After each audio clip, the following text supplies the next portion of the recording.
Há um edifício em Sunset Boulevard que testemunhou mais romance, mais traição e mais poder do que qualquer palácio na Europa. O Beverly Hills Hotel fica na esquina de Sunset com a Rodeo Drive. É envolto em estuque cor-de-rosa salmão e cercado por 12 acres de jardins tropicais. Quando inaugurado em 1912, Beverly Hills não existia. Não havia estúdios de cinema, nem estrelas, nem indústria. Havia apenas poeira, campos de feijão e o sonho impossível de um homem. O hotel tornar-se-ia o trono da celebridade americana. Era o lugar onde impérios eram construídos durante o pequeno almoço e destruídos ao pôr do sol. Hospedaria presidentes e gangsters, lendas e fraudes, artistas que mudaram o mundo e criminosos que quase o terminaram. Por mais de um século, fortunas foram feitas e perdidas atrás daquelas paredes cor-de-rosa. Casos amorosos floresceram nos bangalôs. Os Oscars nasceram nos seus salões de baile. Através de guerras, escândalos, boicotes e ameaças de demolição, o edifício sobreviveu. Esta é a história do Beverly Hills Hotel, o palácio cor-de-rosa de Hollywood. Em 1906, a extensão de terra que se tornaria Beverly Hills era nada. Estradas de terra cortavam campos de feijão abandonados, onde trabalhadores mexicanos colhiam outrora para os ranchos que se espalhavam pela planície costeira. A ocasional árvore de pimenta oferecia sombra a papas léguas e esquilos terrestres. A Los Angeles propriamente dita terminava a quilômetros de distância, a leste. A indústria cinematográfica não existia. Hollywood era uma comunidade de temperança de casas modestas e encontros sociais da igreja. Mas um homem viu algo diferente naquela vacuidade. Burton Green era um petroleiro nascido no Michigan que chegara ao sul da Califórnia em 1900, em busca de petróleo sob as colinas poeirentas. Não encontrou nada. O que descobriu em vez disso foi terra. 4.000 acres, comprados como o Rancho Rodeo de Las Águas. Quando a perfuração de petróleo não produziu nada além de poeira, a maioria dos investidores queria sair, mas Green propôs uma alternativa. Eles subdividiriam a terra e criariam um novo tipo de comunidade. Era um lugar projetado não para agricultores, mas para orientais ricos em busca de sol e status. Em 1906, Green contratou o arquiteto paisagista Wilbur David Cook para traçar as ruas. Estas seguiam os contornos naturais em vez da grade rígida que dominava Los Angeles. Os bulevares curvos de Cook dariam ao desenvolvimento um ar de elegância estabelecida, como se a comunidade existisse há gerações. Chamaram-lhe Beverly Hills em homenagem a Beverly Farms, no Massachusetts, onde os ricos bostonianos passavam o verão. Mas Green compreendeu que ninguém compraria casas num desenvolvimento que existia apenas no papel. Ele precisava de algo para ancorar a comunidade. Precisava de um hotel. Green abordou Margaret Anderson, uma empresária de Los Angeles que fizera fortuna gerindo prédios de apartamentos no centro, e ela reconheceu a oportunidade. Ela concordou em construir e operar um hotel de luxo num local de 12 acres na esquina da Sunset Boulevard, com o que se tornaria a Rodeo Drive. A localização era estratégica. Quando os automóveis se tornaram comuns, Sunset seria a principal artéria para o oeste. Então Anderson encomendou ao arquiteto de Los Angeles, Elmer Gray, o design da estrutura. Gray tinha formação na tradição Beaux-Arts, mas compreendia que o sul da Califórnia exigia uma estética diferente. Propôs um edifício no estilo Missão Revival, uma interpretação romântica do passado colonial espanhol da Califórnia. Isso sugeria história, permanência e uma ligação à terra que os clientes Nouveau Riche desejavam desesperadamente comprar. A construção começou em 1911, e o hotel conteria 325 quartos dispostos em torno de pátios interiores ao estilo espanhol. O edifício principal estendia-se ao longo da Sunset Boulevard, 3 andares de betão armado revestidos com estuque cor-de-rosa salmão. Gray escolheu a cor deliberadamente. O rosa fotografaria lindamente, destacar-se-ia contra as colinas castanhas e o céu azul, e seria memorável. Os terrenos importavam tanto quanto o edifício. Anderson contratou equipas de paisagismo para plantar 12 acres de vegetação tropical que não tinha qualquer razão para sobreviver num clima semiárido. Tamareiras do Egito, bananeiras da América Central e estrelícias da África do Sul. O efeito era deliberadamente exótico, uma fantasia de primavera eterna mantida por irrigação constante de poços perfurados profundamente no aquífero. O custo total aproximou-se de $500 mil, equivalente a cerca de 15 milhões hoje. Para 1912, esta era uma quantia extraordinária para investir num hotel localizado no meio do nada. Anderson apostava que nenhum lugar se tornaria em breve algum lugar. O Beverly Hills Hotel abriu a 12 de maio de 1912. 7 meses depois, a comunidade circundante incorporar-se-ia como uma cidade independente. Mas no dia da inauguração, Beverly Hills permanecia uma especulação imobiliária. Apenas um punhado de casas tinham sido concluídas, e a maioria dos lotes permanecia vazia. Os hóspedes chegavam de automóvel ou apanhavam os carros vermelhos da Pacific Electric Railway até Santa Monica Boulevard. Depois, contratavam carruagens para percorrer a distância restante por estradas de terra. A cerimônia de abertura atraiu a sociedade de Los Angeles, o que em 1912 significava ranchos que tinham encontrado petróleo. Isto incluía comerciantes que tinham lucrado com o crescimento explosivo da cidade e ricos habitantes do centro-oeste que se tinham mudado pela sua saúde. O Los Angeles Times elogiou o hotel como um triunfo da arquitetura da Califórnia. O que o Times não podia prever era que, dentro de 3 anos, uma indústria inteiramente nova surgiria a poucos quilômetros de distância. Em 1915, D.W. Griffith lançou O Nascimento de uma Nação. Era um filme tecnicamente revolucionário e moralmente repreensível, que demonstrou o poder do cinema para mover massas. A indústria cinematográfica, centrada em Nova York e Nova Jersey, começou a sua migração para o oeste. O sul da Califórnia oferecia sol durante todo o ano, paisagens diversas e terrenos baratos para construir estúdios. Dentro de 2 anos, Hollywood e as comunidades circundantes tinham se tornado a capital do cinema americano. O Beverly Hills Hotel estava perfeitamente posicionado. Oferecia privacidade, luxo e proximidade aos estúdios que surgiam em Hollywood, Culver City e Burbank. E oferecia algo que importava. Mais do que qualquer outra coisa para pessoas cujos rostos vendiam bilhetes, a discrição era a chave, e Margaret Anderson entendia a sua clientela. Ela instruiu a sua equipa a nunca reconhecer celebridades pelo nome em espaços públicos. Nenhum caçador de autógrafos seria permitido no recinto, e nenhum fotógrafo nas salas de jantar. O que acontecia no Beverly Hills Hotel, ficava no Beverly Hills Hotel. Este código de silêncio tornar-se-ia a base da reputação do hotel. A primeira estrela de cinema a descobrir a propriedade foi Douglas Fairbanks, o protagonista atlético. Ele tornar-se-ia um dos maiores nomes do cinema mudo. Fairbanks registrou-se pouco depois da abertura do hotel e reconheceu imediatamente o que Anderson tinha criado. Não era apenas um hotel, era um refúgio. Em 1919, Fairbanks casou-se com Mary Pickford, a namoradinha da América, numa cerimônia que os tornou o casal mais famoso do país. Passaram a lua de mel no Beverly Hills Hotel. A sua presença deu à propriedade um aval de celebridade que nenhum orçamento publicitário poderia comprar. Dentro de 1 ano após aquela lua de mel, o registro de hóspedes do hotel lia-se como um catálogo da fama americana. Charlie Chaplin ocupou uma suíte no 2º andar, e Gloria Swanson reinou na sala de jantar. Rudolph Valentino, a estrela sedutora cuja morte em 1926 causaria histeria em massa, mantinha uma residência permanente. Will Rogers, o filósofo cowboy, cujo humor caseiro o tornou o artista mais bem pago da América, vivia no hotel durante meses de cada vez.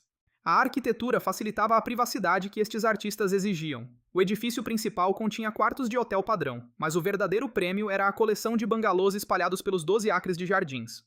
Estas estruturas separadas, algumas contendo até 6 quartos, ofereciam total separação da propriedade principal. Uma estrela podia entreter convidados, conduzir negócios ou ter um caso sem nunca entrar nos espaços públicos. Os bangalôs tinham as suas próprias entradas, as suas próprias linhas telefônicas e distância suficiente dos vizinhos. Isso garantia que quaisquer sons que emergissem seriam absorvidos pela folhagem tropical.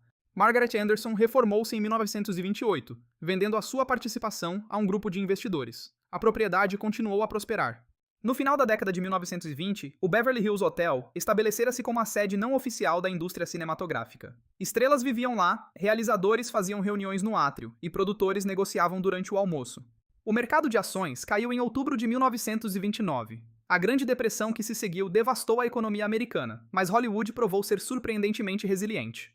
As pessoas ainda precisavam de entretenimento. A frequência ao cinema permaneceu forte durante toda a década de 1930, e o Beverly Hills Hotel beneficiou da sobrevivência da indústria. Enquanto outras propriedades de luxo em todo o país fechavam as suas portas, o Palácio Cor-de-Rosa na Sunset Boulevard permaneceu aberto. Em 1941, o hotel mudou de mãos novamente. Um grupo de investidores liderado por Hernando Cortright e Ben Silberstein comprou a propriedade por 1,5 milhões de dólares, aproximadamente 31 milhões na moeda atual. Cortright tinha gerido anteriormente o El Mirador Hotel em Palm Springs e entendia as exigências peculiares da clientela de celebridades. Sob a sua gestão, o Beverly Hills Hotel atingiria o seu auge absoluto, e a primeira inovação de Cortright foi o Polo Lounge. Antes de 1941, a sala de jantar principal do hotel servia refeições no estilo europeu formal. Cortright reconheceu que os poderosos de Hollywood preferiam uma atmosfera mais casual para os seus negócios. Converteu um pequeno bar fora do átrio principal num espaço íntimo, decorado com recordações de polo inglês. O nome era puro marketing. Não havia campo de polo nas proximidades, mas o desporto conotava riqueza e sofisticação. O Polo Lounge abriu em 1941 e tornou-se imediatamente a sala mais importante de Hollywood. Executivos de estúdio faziam reuniões de pequeno almoço ali para discutir elenco e orçamentos. Agentes negociavam contratos durante o almoço e argumentistas apresentavam ideias a produtores durante bebidas. As cabines de couro redondas ofereciam privacidade suficiente para conversas confidenciais, enquanto permaneciam visíveis o suficiente para sinalizar a sua importância. Ser visto no Polo Lounge significava que importava, e a sala desenvolveu os seus próprios rituais. A cabine 1, mais próxima da entrada, era reservada para as pessoas mais poderosas da indústria. Louis B. Mayer, o impiedoso chefe da Metro-Goldwyn, reivindicou-a como o seu território pessoal quando entrava para o seu pequeno almoço habitual. A equipa sabia que deveria sentá-lo lá, sem perguntar. O sistema telefônico do hotel tornou-se lendário. Na era anterior aos telemóveis, o Polo Lounge mantinha uma rede de telefones que podiam ser levados à mesa em cabos longos. Um empresário a conduzir um negócio podia atender chamadas sem deixar a sua cabine. Testemunhas relataram ter visto homens poderosos a manipular vários auscultadores simultaneamente, negociando 3 contratos separados enquanto os seus ovos arrefeciam. Daryl Zanuck, o chefe da 20th Century Fox, conduzia tantos negócios no hotel que instalou uma linha telefônica direta do seu escritório. Esta linha ligava-se à sua cabine habitual, quando Zanuck estava no Polo Lounge, o que era quase todos os dias. A sua equipa sabia exatamente onde o encontrar. O menu em si tornou-se parte da tradição de Hollywood. A salada McCarthy, inventada pelo chefe do Polo Lounge na década de 1960, consistia em verduras picadas, peru, queijo e abacate, misturados à mesa. Tornou-se o prato de assinatura pedido por executivos que queriam uma refeição substancial o suficiente para alimentar horas de reuniões. Mas leve o suficiente para não induzir sonolência, a salada permanece no menu hoje, essencialmente inalterada fora do Polo Lounge. Nota: o áudio original parece ter um erro de transcrição no final deste trecho. O hotel continuou a servir como um endereço residencial para a elite de Hollywood. Howard Hughes, o multimilionário excêntrico que eventualmente desceria à loucura paranoica, mantinha vários bangalôs simultaneamente durante a década de 1940.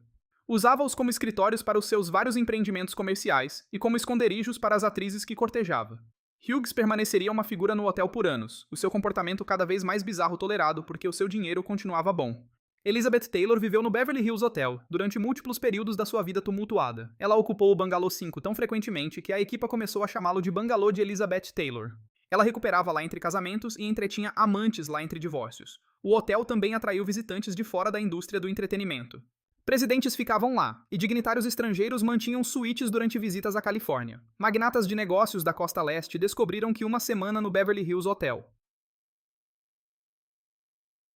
abria portas que permaneciam fechadas para eles em Nova York ou Chicago. A propriedade tinha se tornado mais do que um hotel, tinha se tornado um símbolo de chegada. Mas o glamour não era sem custo. A mesma privacidade que protegia as estrelas também escondia atividades mais sombrias. Casos floresciam nos bangalôs e operações de jogo ilegal eram geridas a partir de certas suítes com a cooperação silenciosa da equipa. O uso de drogas, embora raramente reconhecido publicamente, era um segredo aberto entre funcionários de longa data. A política de silêncio do hotel protegia todos igualmente. Uma estrela apanhada com o cônjuge de outra pessoa podia confiar que o gerente noturno não ligaria para os colunistas de fofocas. Um produtor a conduzir negociações que violavam as leis antitrust sabia que os telefones do hotel não estavam sob escuta. O Beverly Hills Hotel tinha se tornado uma espécie de Vaticano para a indústria do entretenimento, um território soberano onde as regras normais não se aplicavam. A propriedade atingiu o seu pico cultural nas décadas de 1950 e início de 1960, quando o sistema de estúdios ainda controlava Hollywood. Um punhado de executivos podia fazer ou quebrar carreiras com um único telefonema. Ser visto no lugar certo, à hora certa, podia mudar a sua vida. O lugar certo era quase sempre o Beverly Hills Hotel, onde Marilyn Monroe mantinha uma reserva permanente durante os seus anos em Hollywood. Ela desaparecia nos bangalôs por dias a fio, emergindo apenas para filmagens ou aparições públicas cuidadosamente encenadas. A equipa do hotel aprendeu a antecipar as suas necessidades sem ser avisada. Flores frescas eram entregues diariamente. O champanhe era refrigerado à temperatura exata, com privacidade suficiente para se esconder de um mundo que eventualmente a consumiria. Frank Sinatra tratava o hotel como uma segunda casa durante os seus anos em Hollywood. Ele reinava no Polo Lounge, rodeado pelo elenco rotativo de celebridades e seguidores conhecidos como Rat Pack. Jim Martin, Sammy Davis Jr., Peter Lawford e Joey Bishop juntavam-se a ele para sessões de bebida maratonas. Estas sessões estendiam-se do almoço até as primeiras horas da manhã. A gestão tolerava comportamentos que teriam resultado na expulsão de hóspedes de menor importância. O dinheiro e a fama de Sinatra compravam-lhe imunidade. O hotel também atraiu figuras dos cantos mais sombrios da vida americana. Sam Giancana, o chefe da máfia de Chicago, seria mais tarde ligado a planos da CIA contra Fidel Castro. Ele ficava no Beverly Hills Hotel durante as suas viagens à costa oeste. Conduzia negócios nos bangalôs, reunindo-se com executivos de estúdio, que precisavam da sua cooperação para manter os seus casinos em Las Vegas a funcionar sem problemas. A sobreposição entre Hollywood e o crime organizado nunca era discutida abertamente, mas nunca era totalmente escondida também. Em março de 1964, algo aconteceu no Bangalô 8 que assombraria o hotel por décadas. Os detalhes exatos permanecem disputados, mas o esboço é claro: uma mulher foi encontrada morta. A morte foi considerada acidental, e a investigação policial foi breve. Nenhuma acusação foi feita, mas rumores persistiam de que pessoas poderosas estavam presentes quando ela morreu. Evidências tinham sido destruídas, e a famosa descrição do hotel cruzara a linha para a conspiração. O hotel nunca reconheceu o incidente publicamente. O bangalô foi limpo, redecorado e alugado a novos hóspedes como se nada tivesse acontecido. Membros da equipa que tinham trabalhado naquela noite ou despediram-se ou aprenderam a não discutir o que tinham visto. O nome da mulher apareceu em algumas colunas de fofocas, depois desapareceu da memória. Mas entre residentes de longa data e especialistas da indústria, a história tornou-se parte da história oral do hotel. Algo sombrio acontecera no Palácio Cor-de-Rosa, e as paredes tinham absorvido o segredo. O incidente marcou um ponto de viragem. Através de meados da década de 1960, o hotel começou a perder o seu controle sobre a imaginação de Hollywood. O sistema de estúdios estava a entrar em colapso, e uma nova geração de cineastas emergia. Os realizadores não tinham interesse nas antigas estruturas de poder, e nenhuma paciência para os rituais do Polo Lounge. Jovens atores preferiam os enclaves de contracultura de Laurel Canyon ao luxo manicurado de Beverly Hills. O hotel tinha definido o glamour de Hollywood por meio século. De repente, parecia uma relíquia. A frequência no Polo Lounge declinou, e os bangalôs permaneceram vazios por semanas de cada vez. Os terrenos outrora imaculados mostravam sinais de manutenção adiada. A propriedade ainda era lucrativa, mas o domínio cultural estava a escorregar. Em 1954, o hotel fora vendido a Ben Silberstein por 5 a 5 milhões de dólares, aproximadamente 62 milhões hoje. Silberstein fez a sua fortuna no imobiliário e petróleo. Ele entendia o valor da propriedade, mas também reconheceu que os seus dias de glória poderiam estar a terminar. Quando morreu em 1976, o seu espólio enfrentou uma decisão difícil. Podiam vender enquanto ainda tinha valor, ou manter e esperar por um renascimento cultural. A família escolheu vender em 1979. Aceitaram uma oferta de Marvin Davis, um petroleiro de Denver que pagou 185 milhões de dólares pela propriedade, aproximadamente 565 milhões na moeda atual. Davis prometeu restaurar o hotel à sua antiga glória e comprometeu 100 milhões para renovações. O Beverly Hills Hotel, declarou ele, tornar-se-ia novamente o centro de Hollywood. Davis manteve a sua promessa e gastou generosamente na restauração. Os bangalôs foram esvaziados e reconstruídos com comodidades modernas, enquanto preservavam o seu charme original. O Polo Lounge foi redecorado no estilo de um clube de cavalheiros inglês. Os jardins foram replantados com espécimes ainda mais exóticos. Camadas frescas daquela tinta cor-de-rosa de assinatura cobriam todas as superfícies. Quando Davis terminou em 1982, o hotel parecia tão magnífico quanto no seu apogeu da década de 1950. Mas Davis também tomou uma decisão, que quase destruiria tudo o que tinha construído. Em 1987, ele vendeu o Beverly Hills Hotel por 200 milhões de dólares a um comprador cuja identidade desencadearia controvérsia imediata. O novo dono era o Sultão Hassan al-Bolkiah do Brunei, um dos homens mais ricos do mundo. A sua pequena nação na ilha do Bornéu sentava-se sobre vastas reservas de petróleo e gás natural, que tornaram a família real incompreensivelmente rica. A fortuna pessoal do sultão foi estimada em 20 mil milhões de dólares. Ele colecionava Rolls Royces como outras pessoas colecionavam selos. Ele possuía palácios em toda a Ásia e Europa. Agora ele possuía o Beverly Hills Hotel. No início, a venda pareceu uma bênção. O sultão prometeu manter os padrões da propriedade e comprometeu-se a preservar o seu caráter. Ele garantiu a Hollywood que nada mudaria. Por vários anos, as suas promessas mantiveram-se. O hotel continuou a operar como sempre tinha feito. O Polo Lounge permaneceu cheio de executivos da indústria, e os bangalôs permaneceram reservados. A fachada cor-de-rosa continuou a dominar a Sunset Boulevard. Mas em 2014, o governo do sultão promulgou uma série de leis que transformariam o Beverly Hills Hotel. Passou de sala do trono de Hollywood para a sua propriedade mais controversa. O Brunei adotou uma interpretação estrita da lei Sharia, que incluía punições amplamente condenadas por organizações de direitos humanos. O novo Código Penal apelava à morte por apedrejamento para adultério e homossexualidade. Mandava açoite para consumo de álcool e gravidez fora do casamento. As leis aplicavam-se tanto a cidadãos quanto a visitantes do Brunei, criando um clamor internacional. A ligação ao Beverly Hills Hotel foi imediata e inegável. O sultão possuía a propriedade através da sua empresa de investimento, a Brunei Investment Agency. A receita do hotel fluía diretamente para o tesouro real de um governo que acabara de criminalizar a homossexualidade com a pena de morte. Ficar no Beverly Hills Hotel, argumentavam os críticos, era apoiar financeiramente um regime que matava pessoas gays. Hollywood, uma indústria que tinha defendido ruidosamente os direitos LGBTQ, enfrentava uma situação impossível. O hotel que tinha abrigado os segredos da indústria por um século agora representava valores que contradiziam tudo o que a Hollywood moderna dizia acreditar. A resposta foi rápida e severa. Jay Leno, o comediante e ex-apresentador do Tonight Show, foi a primeira figura importante a manifestar-se.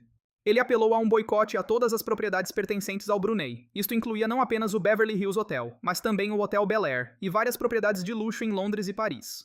Outras celebridades juntaram-se rapidamente. Ellen DeGeneres, Richard Branson e Stephen Fry anunciaram que deixariam de patrocinar o hotel. A Human Rights Campaign, a maior organização de defesa LGBTQ na América, apelou oficialmente ao boicote. O boicote devastou os negócios do hotel. Grandes agências de talentos cancelaram as suas reuniões regulares no Polo Lounge.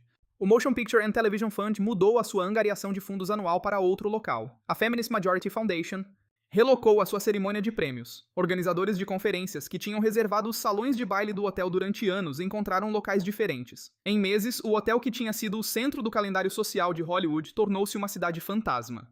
A equipa sofreu mais. Muitos funcionários tinham trabalhado no hotel por décadas. Alguns tinham passado todas as suas carreiras lá.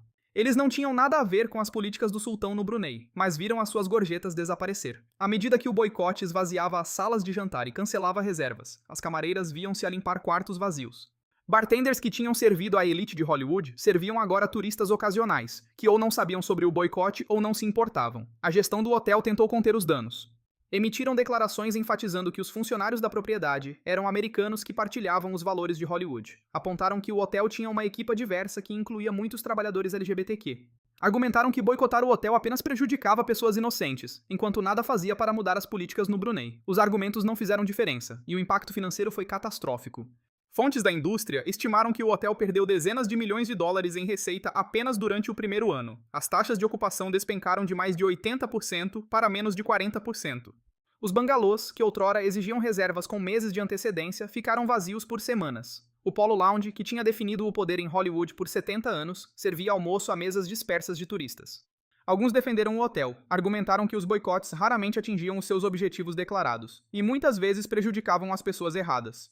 Apontaram que muitos manifestantes não tinham problemas em fazer negócios com outros países que violavam os direitos humanos. Notaram que o sultão não sofreria financeiramente com o boicote porque as suas receitas de petróleo superavam tudo o que ganhava com o hotel. As únicas pessoas verdadeiramente prejudicadas eram os trabalhadores, mas os apoiantes do boicote retorquiram que os princípios importavam mais do que a conveniência. Argumentaram que Hollywood tinha passado décadas escondendo os seus compromissos atrás de portas fechadas, e que chegara à altura de tomar uma posição pública. O Beverly Hills Hotel, disseram, era um alvo perfeito precisamente porque tinha significado tanto para a indústria por tanto tempo. Abandoná-lo era enviar uma mensagem de que alguns valores não podiam ser comprados a qualquer preço. O boicote também forçou Hollywood a confrontar a sua própria relação complicada com a propriedade. Por décadas, o hotel tinha protegido homens poderosos que abusavam das suas posições, tinha abrigado casos que destruíam famílias. Tinha fornecido cobertura para o uso de drogas, jogo ilegal e crimes financeiros. A indústria tinha celebrado esta discrição quando servia aos seus interesses. Agora, quando a discrição protegia a opressão de um governo estrangeiro, de repente o silêncio era inaceitável. O contraste não passou despercebido. Os críticos apontaram que muitas celebridades que boicotaram ruidosamente o hotel tinham ignorado anteriormente violações dos direitos humanos por outros parceiros comerciais. Hollywood tinha mantido há muito relações lucrativas com países cujos governos prendiam dissidentes, censuravam artistas e negavam liberdades básicas. O Beverly Hills Hotel tinha se tornado apenas um alvo conveniente, e o sultão não mostrou sinais de venda. Ele tinha pago milhões pela propriedade e valia pelo menos milhões de dólares, possivelmente mais. O hotel gerava receita mesmo durante o boicote, então o sultão podia dar-se ao luxo de esperar que os manifestantes se cansassem. À medida que o boicote se estendia de meses para anos, a vacuidade do hotel tornou-se a sua própria espécie de monumento. O Palácio Cor-de-Rosa ainda dominava a Sunset Boulevard, e os jardins permaneciam imaculados, mas o poder cultural que tinha exercido por um século desaparecera. O boicote atingiu a sua intensidade máxima em 2015 e 2016. Grupos de protesto organizaram demonstrações fora da entrada do hotel na Sunset Boulevard. Ativistas distribuíam panfletos aos turistas que passavam, explicando por que deveriam evitar a propriedade. Campanhas nas redes sociais encorajavam viajantes a reservar noutro lugar, já que o Palácio Cor-de-Rosa se tornara o campo de batalha moral mais visível de Hollywood. Dentro do hotel, a equipa tentava manter a normalidade, e os quartos eram limpos quer os hóspedes os ocupassem ou não. O Polo Lounge servia pequeno almoço a quem quer que entrasse pelas portas.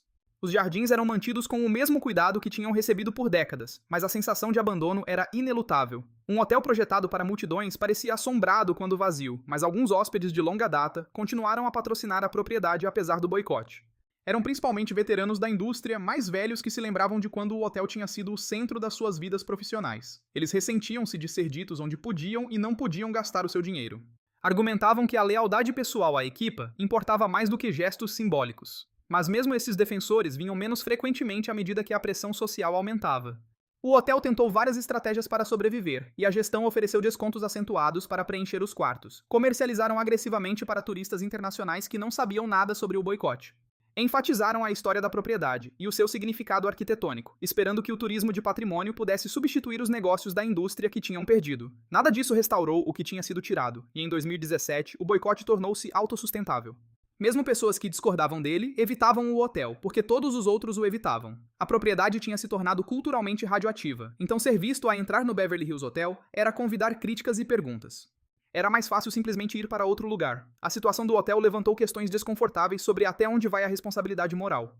A equipa não tinha controle sobre as políticas do sultão, e a equipa de gestão em Los Angeles não podia influenciar decisões tomadas no Brunei. No entanto, todos sofreram as consequências de escolhas feitas por pessoas que nunca conheceriam, porque o boicote punia a proximidade em vez da culpabilidade. Alguns funcionários despediram-se por frustração ou necessidade financeira, mas outros ficaram, esperando que o boicote eventualmente terminasse. Eles tinham investido décadas nas suas carreiras no hotel, e tinham experiência que não era facilmente transferível para outras propriedades. Eles esperaram e esperaram que o período de atenção de Hollywood se revelasse tão curto quanto a sua memória. A situação também expôs as limitações do ativismo das celebridades. Muitas estrelas que apoiaram ruidosamente o boicote continuaram a trabalhar com empresas que faziam negócios em países com registros de direitos humanos igualmente preocupantes. Estúdios de cinema mantinham acordes de distribuição com governos autoritários. Marcas de luxo fabricavam produtos em nações que suprimiam a liberdade de expressão. Empresas de tecnologia construíam infraestrutura para estados de vigilância. Mas o Beverly Hills Hotel tornou-se o foco singular de indignação, porque era visível, acessível e simbolicamente importante. Enquanto isso, no Brunei, o sultão não mostrou sinais de reconsiderar as suas políticas. A crítica internacional não teve efeito aparente nas ações do seu governo. O boicote que tinha devastado um hotel em Los Angeles não mudou uma única lei. No Brunei, o único resultado tangível foram quartos vazios e trabalhadores desempregados a milhares de quilômetros das políticas pelas quais estavam a ser punidos. Em 2019, o boicote durava há 5 anos. A ocupação do hotel estabilizou em níveis muito abaixo das suas médias históricas, mas altos o suficiente para permanecer operacional. A propriedade ainda dava lucro, embora nada como os retornos que tinha gerado antes de 2014. O sultão, cujo patrimônio líquido foi estimado em mais de 28 mil milhões de dólares, podia dar-se ao luxo de esperar indefinidamente pelos manifestantes. Hollywood passou para outras causas. A atenção da indústria mudou para controvérsias mais recentes. Algumas das celebridades que tinham liderado o boicote retomaram silenciosamente a frequência a eventos noutras propriedades pertencentes ao Brunei. A clareza moral que parecia tão absoluta em 2014 tinha se suavizado em compromisso pragmático, mas os danos ao Beverly Hills Hotel persistiram. O hotel que tinha definido o glamour de Hollywood tornou-se um conto preventivo sobre o preço da associação. Por mais de um século, o Palácio Cor-de-Rosa tinha tido sucesso oferecendo discrição, luxo e acesso ao poder. O boicote revelou que estas qualidades já não podiam proteger uma instituição quando os ventos políticos mudavam. A mesma indústria que outrora valorizava a vontade do hotel de olhar para o outro lado, agora condenava-o exatamente por essa tendência. A história do Beverly Hills Hotel sempre foi sobre mais do que arquitetura e comodidades. Tinha sido sobre poder e acesso, sobre quem decidia o que importava e o que podia ser ignorado. O boicote forçou um ajuste de contas com essa história. O hotel sobreviveu porque serviu pessoas poderosas. Quando essas pessoas decidiram que já não servia os seus interesses, a sobrevivência tornou-se incerta. À medida que o boicote entrava no seu 6º ano em 2020, a pandemia de Covid-19 atingiu. Hotéis em todo o mundo fecharam ou operaram com capacidade mínima. As viagens cessaram e os eventos foram cancelados. O Beverly Hills Hotel, já enfraquecido por anos de boicote, enfrentou uma nova ameaça existencial. O Palácio Cor-de-Rosa, que tinha sobrevivido a depressões, guerras e revoluções culturais, confrontava agora uma crise global. Com a sua reputação em ruínas e as suas finanças precárias, a pandemia forçou o Beverly Hills Hotel a fechar as suas portas. Isto ocorreu pela primeira vez na sua história. A 17 de março de 2020, o governador da Califórnia, Gavin Newsom, emitiu uma ordem estadual de abrigo em casa. Em poucos dias, o hotel suspendeu as operações. O Palácio Cor-de-Rosa, que nunca tinha deixado de servir hóspedes através de 2 guerras mundiais e da Grande Depressão, ficou às escuras. O encerramento durou 4 meses. Durante esse tempo, a propriedade ficou vazia, exceto pela equipa de manutenção essencial. Os jardins continuaram a ser regados e os edifícios foram limpos, mas nenhum hóspede caminhava pelo recinto. Nenhum negócio foi feito no Polo Lounge, e os bangalôs permaneceram vagos. Pela primeira vez desde 1912, o silêncio instalou-se sobre os 12 acres. Quando o hotel reabriu em julho de 2020, enfrentou um mundo transformado. As viagens internacionais tinham entrado em colapso, e as conferências de negócios tinham passado para a internet. A indústria do entretenimento tinha interrompido largamente a produção. As poucas pessoas que precisavam de quartos de hotel podiam escolher entre dezenas de propriedades desesperadas por negócios. O Beverly Hills Hotel, já enfraquecido por 6 anos de boicote, competia agora num mercado onde cada estabelecimento lutava para sobreviver. A pandemia teve um efeito inesperado no boicote.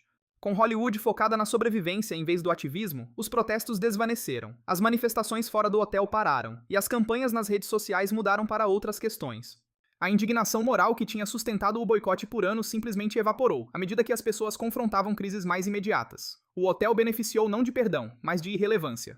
À medida que as viagens retomavam lentamente em 2021 e 2022, o Beverly Hills Hotel descobriu que lhe tinha sido concedido um estranho repouso. Uma nova geração de visitantes não tinha memória da intensidade do boicote. Viajantes mais jovens conheciam a propriedade principalmente através do Instagram, onde as paredes cor-de-rosa e os jardins tropicais fotografavam lindamente. Influenciadores começaram a publicar a partir do hotel novamente. Os seus milhões de seguidores viam apenas estética, não política. A gestão do hotel reconheceu a oportunidade. Investiram fortemente em marketing de redes sociais, enfatizando o apelo visual da propriedade em vez da sua controversa propriedade. Parceirizaram com marcas de luxo para eventos promocionais. Ofereceram pacotes que incluíam tratamentos de spa e experiências gastronômicas. Reposicionaram o Beverly Hills Hotel como um destino de Instagram em vez de uma instituição de Hollywood. A estratégia funcionou melhor do que qualquer um esperava. Em 2023, a ocupação tinha recuperado para níveis não vistos desde antes do início do boicote. Os bangalôs eram reservados com meses de antecedência. O Polo Lounge servia refeições a multidões lotadas. O hotel não tinha recuperado a sua posição como sala do trono de Hollywood, mas tinha encontrado um tipo diferente de relevância para uma era diferente. A recuperação revelou algo desconfortável sobre o ativismo moderno. O boicote que parecia tão moralmente necessário em 2014 tinha sido abandonado. Isto não foi porque o sultão mudou as suas políticas, mas porque as pessoas simplesmente pararam de se importar. As leis do Brunei permaneceram inalteradas, e a propriedade do hotel permaneceu inalterada. O que mudou foi a atenção pública. Alguns dos apoiantes originais do boicote ficaram perturbados com este desenvolvimento. Argumentaram que retomar negócios com o hotel representava uma falha moral, uma capitulação à conveniência sobre o princípio. Apontaram que o governo do sultão ainda mantinha as mesmas leis opressivas que tinham desencadeado o boicote. Nada tinha sido resolvido, e o problema tinha sido simplesmente esquecido, mas outros viram o colapso do boicote como inevitável. Eles sempre argumentaram que o ativismo das celebridades era performativo, em vez de baseado em princípios, projetado para gerar publicidade positiva, em vez de alcançar mudanças concretas. A pandemia tinha provado o seu ponto. Quando manter o boicote se tornou inconveniente, ele desapareceu. A lição era clara: as posições morais duravam apenas enquanto servissem o interesse próprio daqueles que as tomavam. A equipa do hotel, que tinha sofrido anos de quartos vazios e gorjetas reduzidas, sentiu principalmente alívio. Nunca tinham pedido para se tornar símbolos na batalha política de outra pessoa. Queriam simplesmente fazer os seus trabalhos e sustentar as suas famílias. O regresso dos hóspedes significava o regresso do rendimento. Quaisquer que fossem as complexidades morais que rodeavam a propriedade do hotel, eles precisavam de pagar renda. A recuperação também demonstrou os limites dos boicotes como ferramentas para a mudança social. O Beverly Hills Hotel tinha sido visado porque era visível, prestigioso e vulnerável à pressão pública. A campanha tinha tido sucesso em danificar os negócios da propriedade, mas tinha falhado em atingir o seu objetivo, declarado de forçar o sultão a mudar as leis do Brunei. O sultão, isolado por milhares de milhões de dólares em riqueza petrolífera, tinha simplesmente esperado que os manifestantes se cansassem. No fim, o boicote prejudicou os trabalhadores americanos muito mais do que prejudicou um monarca do Sudeste Asiático. Em 2024, o hotel tinha largamente escapado ao seu estatuto de pária. Uma nova geração de celebridades começou a realizar eventos lá novamente. Estúdios reservaram os salões de baile para estreias e festas. Executivos da indústria regressaram ao Polo Lounge para reuniões de pequeno almoço. O Palácio Cor-de-Rosa estava a ser bem-vindo de volta ao abraço de Hollywood.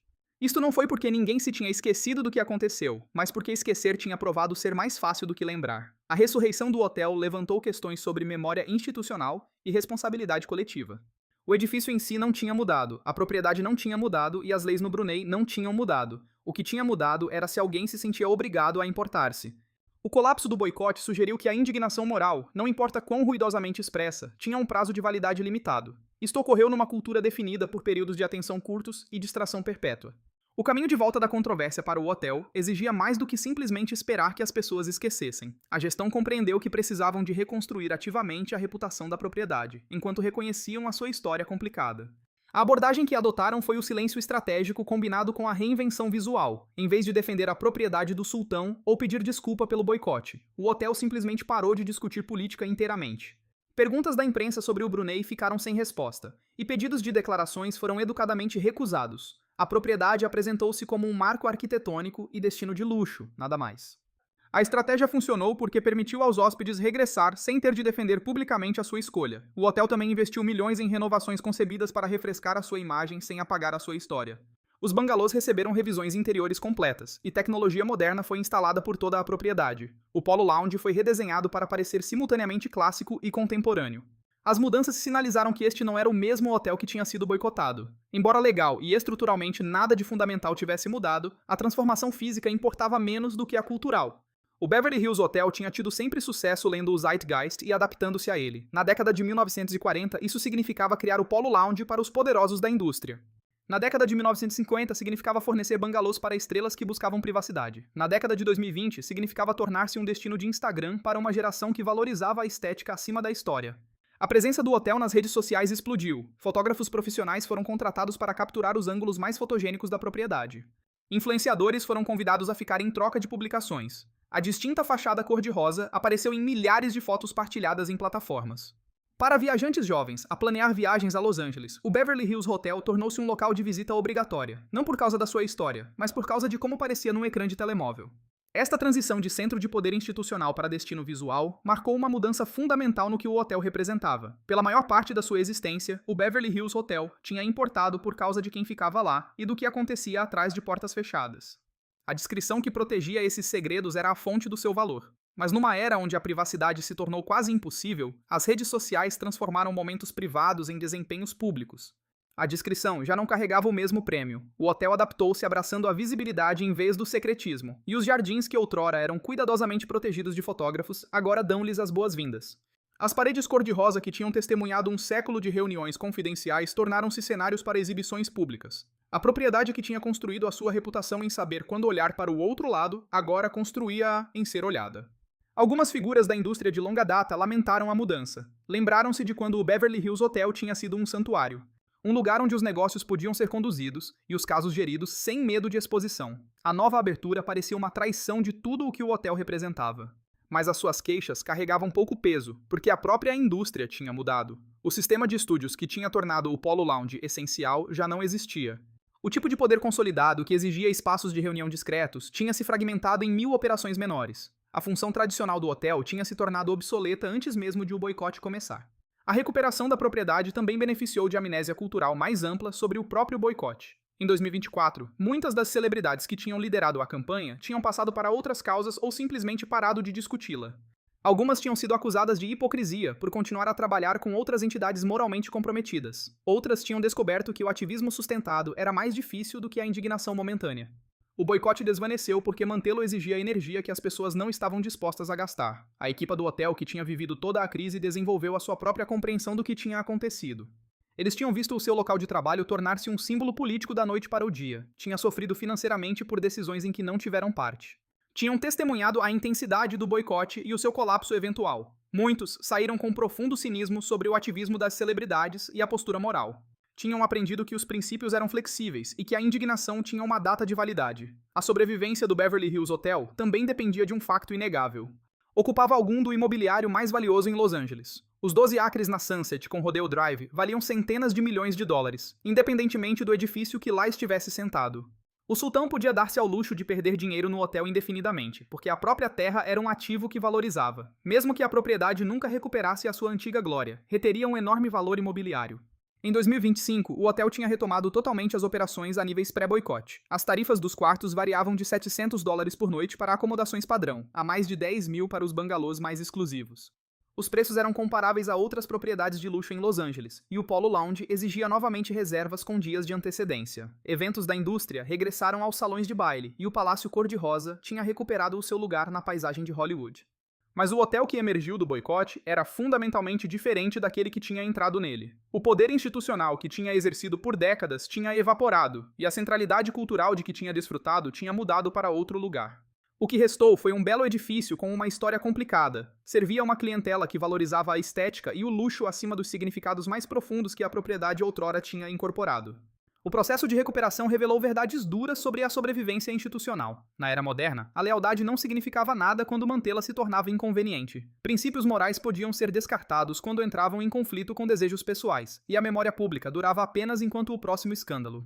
O Beverly Hills Hotel tinha sobrevivido, não mudando nada de fundamental sobre si mesmo, mas sobrevivendo aos períodos de atenção dos seus críticos. Hoje, o Beverly Hills Hotel fica exatamente onde tem estado desde 1912. A fachada cor-de-rosa salmão ainda domina a esquina da Sunset com a Rodeo Drive. Os 12 acres de jardins tropicais ainda florescem num clima que não deveria suportá-los. Os bangalôs ainda oferecem privacidade a hóspedes que podem pagar as suas tarifas. Por fora, muito pouco mudou, mas a relação do edifício com Hollywood foi permanentemente alterada. O hotel já não é onde o poder reside, é onde o poder ocasionalmente visita. O Polo Lounge ainda serve pequeno almoço. Mas os negócios que moldam a indústria do entretenimento acontecem agora em salas de conferência em empresas de streaming e firmas de tecnologia. Os bangalôs ainda hospedam celebridades, mas os seus casos são mais suscetíveis de ser expostos nas redes sociais do que protegidos pela equipa do hotel. A descrição que definiu a propriedade por um século tornou-se impossível de manter numa era de vigilância constante e comunicação instantânea. A sobrevivência do hotel levanta questões sobre o que as instituições significam, e se o seu significado pode sobreviver a mudanças radicais no contexto. O Beverly Hills Hotel foi construído para servir uma Hollywood específica. Foi uma dominada por um punhado de estúdios e definida pelo controle cuidadoso da imagem pública. Essa Hollywood já não existe. A indústria fragmentou-se em centenas de empresas de produção, plataformas de streaming e criadores independentes. O poder centralizado que tornou o Polo Lounge essencial dissipou-se, mas o edifício perdura. Perdura em parte por causa da sua localização, em parte por causa da sua arquitetura e em parte porque algumas histórias são demasiado boas para deixar morrer. O Beverly Hills Hotel tornou-se um monumento à sua própria história. É um lugar onde as pessoas vão não porque precisam, mas porque o nome carrega peso. Esse peso já não é poder. É nostalgia. Caminhe pelo átrio hoje e verá turistas a fotografar as paredes cor-de-rosa, influenciadores a encenar conteúdo nos jardins, viajantes ricos de todo o mundo que querem experimentar um pedaço da mitologia de Hollywood. Pode também ver alguns veteranos da indústria a almoçar no Polo Lounge, mas são superados em número por pessoas que não têm ligação ao negócio do entretenimento e não se importam particularmente com o passado complicado do hotel. A equipa que lá trabalha agora juntou-se principalmente desde que o boicote terminou. Sabem a história em linhas gerais, mas não viveram a crise. Para eles, o Beverly Hills Hotel é simplesmente um local de trabalho, um que acontece ser famoso e ocasionalmente controverso. Mudam os lençóis, servem as refeições, mantêm os jardins e vão para casa no fim dos seus turnos. A mitologia que rodeia a propriedade existe separada da sua experiência diária dela. A história do hotel força um ajuste de contas com perguntas desconfortáveis sobre cumplicidade e responsabilidade. Por mais de um século, o Beverly Hills Hotel protegeu pessoas poderosas que usavam essa proteção para esconder casos, crimes e corrupção. A indústria que agora condenava o hotel pela sua propriedade tinha anteriormente celebrado-o exatamente por isso: discrição. A indignação moral que alimentou o boicote foi seletiva na melhor das hipóteses e hipócrita na pior, mas o boicote também revelou algo genuíno sobre valores em mudança. Hollywood em 2014 era diferente de Hollywood em 1954 ou 1914. A indústria, que outrora valorizava a privacidade acima do princípio, tinha sido forçada por movimentos sociais e pressão pública a pelo menos realizar um compromisso com os direitos civis. O Beverly Hills Hotel tornou-se um teste de se esse compromisso significava algo. O teste revelou que o compromisso era real o suficiente para causar danos econômicos, mas não forte o suficiente para durar. O edifício em si dá testemunho de tudo isso. As paredes que outrora absorviam os sons da prática de ópera, agora absorvem os cliques das câmeras de smartphone. Os bangalôs que abrigaram lendas de Hollywood, agora hospedam influenciadores de Instagram. O Polo Lounge, que negociava contratos de estúdio, agora serve brunch a turistas. O hotel sobreviveu tornando-se algo diferente, enquanto parecia exatamente o mesmo. Há uma lição nessa sobrevivência sobre a natureza das instituições. Elas persistem não porque mantêm o seu propósito original, mas porque se adaptam para servir novos. O Beverly Hills Hotel já não define o poder de Hollywood, porque o poder de Hollywood já não precisa de definição. Espalhou-se em mil locais, e existe principalmente em contratos negociados por e-mail e Zoom, mas o hotel ainda oferece algo valioso. Oferece uma ligação a um passado mítico e uma hipótese de caminhar onde as lendas caminharam, de sentar onde negócios foram feitos e de dormir em camas onde estrelas outrora dormiram. Se isso é suficiente para sustentar uma instituição por outro século, permanece incerto. O hotel enfrenta desafios que nada têm a ver com boicotes ou política. Los Angeles está a mudar a cidade que outrora girava em torno da indústria do entretenimento. Agora hospeda empresas de tecnologia, firmas de finanças e corporações internacionais. A próxima geração de viajantes ricos pode não se importar com a história de Hollywood. Podem preferir hotéis que reflitam valores contemporâneos em vez de nostálgicos. O sultão ainda possui a propriedade, mas a sua empresa de investimento não mostra interesse em vender. O hotel permanece lucrativo o suficiente para justificar mantê-lo como um ativo de longo prazo. A terra sozinha garante o seu valor. O que quer que aconteça ao edifício, os 12 acres na Sunset Rodeo valerão sempre centenas de milhões de dólares. Mas os edifícios são mais do que imobiliário, são histórias tornadas físicas. A história do Beverly Hills Hotel é sobre ambição e acomodação, sobre o poder e os seus limites. É sobre como as instituições servem os poderosos até que o poder mude para outro lugar. É sobre discrição, mantida até que a discrição se torne cumplicidade. É sobre sobrevivência comprada ao custo do significado. O Palácio Cor-de-Rosa ergue-se como um monumento à cultura da celebridade americana, a todo o seu glamour e a todos os seus compromissos. Testemunhou romance e traição, gênio e escândalo, triunfo e tragédia. Abrigou presidentes e criminosos, artistas e fraudes. Sobreviveu a depressões, guerras, boicotes e uma pandemia. Sobrevive ainda. Sobrevive não como sala do trono de Hollywood, não como o centro do entretenimento americano, mas como um belo edifício com uma história complicada. Oferece luxo a qualquer pessoa disposta a pagar por ele e a ignorar para onde o dinheiro vai. As paredes já não protegem segredos. Simplesmente erguem-se, cor-de-rosa salmão, contra o céu da Califórnia. Estão a adicionar capítulos a uma história que se recusa a terminar. O Beverly Hills Hotel, onde sonhos foram feitos e compromissos foram escondidos, onde o poder se reuniu e eventualmente se dispersou. Onde Hollywood aprendeu a ser Hollywood, depois aprendeu a ser outra coisa, ainda de pé, ainda cor-de-rosa, ainda lá.